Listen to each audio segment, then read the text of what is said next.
Assalamualaikum warahmatullahi wabarakatuh. Saya Evelina Hamsa akan mempresentasikan materi tugas 6 yaitu perbedaan individual.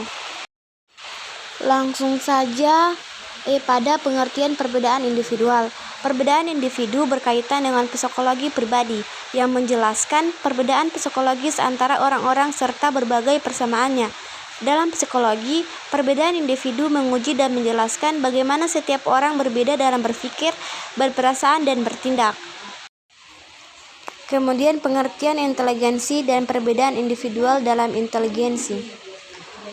Donald Steiner, seorang psikolog, menyebut inteligensi sebagai suatu kemampuan untuk menerapkan pengetahuan yang sudah ada untuk memecahkan berbagai masalah.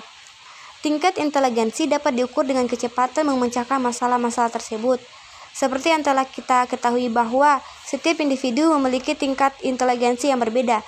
Adapun faktor-faktor yang dapat mempengaruhi inteligensi sehingga mengakibatkan adanya perbedaan inteligensi seseorang dengan yang lainnya, yaitu pengaruh faktor bawaan atau keturunan. Di antara kembar identik, korelasi sangat tinggi, sedangkan di antara individu-individu yang tidak bersanak saudari korelasinya sangat rendah. Bukti lain dari adanya pengaruh bawaan adalah hasil-hasil penelitian terhadap anak-anak yang diadopsi.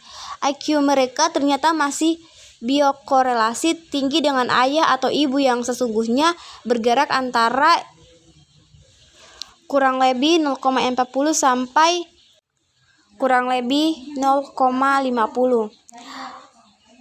Sedang korelasi dengan orang tua angkatnya sangat rendah, kurang lebih 0,10 sampai kurang lebih 0,20. Selanjutnya, studi terhadap kembar yang diasuh secara terpisah juga menunjukkan bahwa IQ mereka tetap berkorelasi sangat tinggi walaupun mereka tidak pernah saling kenal. Ini menunjukkan bahwa walau lingkungan berpengaruh terhadap taraf kecerdasan seseorang, tetapi banyak hal dalam kecerdasan yang tak berpengaruh. Kemudian pengaruh faktor lingkungan. Sementara faktor keturunan genetika memberi kontribusi pada IQ. Kebanyakan peneliti sepakat bahwa untuk kebanyakan orang, memodifikasi dalam lingkungan dapat mengubah skor IQ seseorang. Dalam penelitian, para peneliti pergi ke rumah-rumah dan mengamati bagaimana orang-orang dari keluarga berada dan keluarga dengan penghasilan menengah berbicara dan berkomunikasi dengan anak-anak mereka. Mereka menemukan bahwa keluarga berpenghasilan sedang lebih cenderung untuk berbicara dan berkomunikasi dengan anak-anak mereka dibandingkan dengan orang tua yang berada. Berikut pengertian emosi dan perbedaan individual dalam emosi. Dalam ilmu psikolog, emosi diartikan sebagai pola reaksi kompleks yang melibatkan pengalaman, perilaku, dan fisiologis yang digunakan untuk menangani masalah atau peristiwa penting yang dialami individu. Perbedaan individual dalam perkembangan emosi. Perbedaan itu sebagian disebabkan oleh keadaan fisik anak pada saat itu dan taraf kemampuan intelektualnya, dan sebagian lagi disebabkan oleh kondisi lingkungan. Anak yang sehat cenderung kurang emosional dibandingkan dengan anak yang kurang sehat. Pengertian motivasi dan perbedaan individual dalam motivasi. Motivasi adalah serangkaian sikap dan nilai-nilai yang mempengaruhi individu untuk mencapai hal yang spesifik sesuai tujuan individu. Sikap dan nilai tersebut merupakan suatu invisible yang memberikan kekuatan untuk mendorong individu dalam mencapai tujuan. Ukuran sukses untuk tiap individu berbeda-beda, sehingga motivasi yang dibutuhkan oleh tiap individu pun berbeda. Jika suatu hal baik untuk seseorang, belum tentu itu baik untuk yang lain. Yang terpenting adalah bagaimana menjaga motivasi agar dapat terus mendorong kita mencapai kesuksesan tersebut. Motivasi itu dipengaruhi oleh 3 faktor dominan yaitu persepsi, personality, dan performance. Persepsi kita terhadap sesuatu akan menentukan perilaku kita terhadap sesuatu itu, sehingga bukan perkara apa saja yang sudah Tuhan berikan untuk kita, tetapi bagaimana cara kita menyikapi pemberian Tuhan tersebut. Pengertian minat dan perbedaan individual dalam minat. Minat dapat diartikan sebagai ketertarikan seseorang pada sesuatu.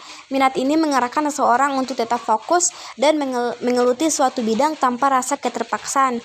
Orang tersebut akan melakukan hal yang diminatinya dengan rasa tenang, sangat dan puas. Bakat adalah potensi yang dimiliki oleh seseorang sejak lahir. Jadi bakat adalah potensi bawaan seseorang.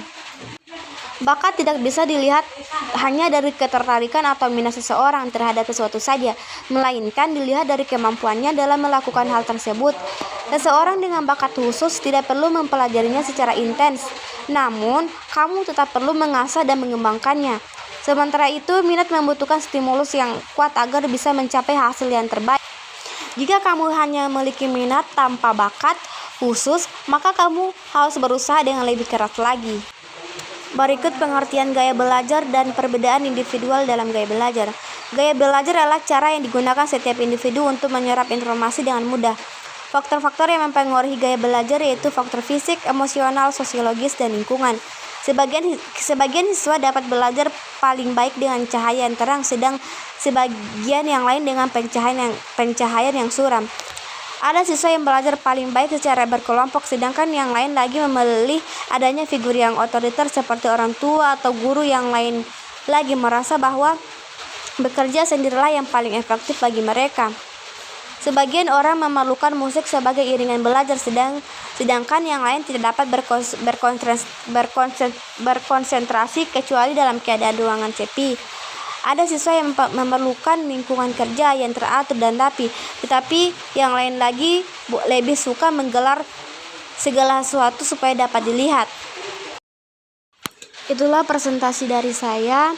Lebih dan kurangnya saya mohon maaf. Wassalamualaikum warahmatullahi wabarakatuh.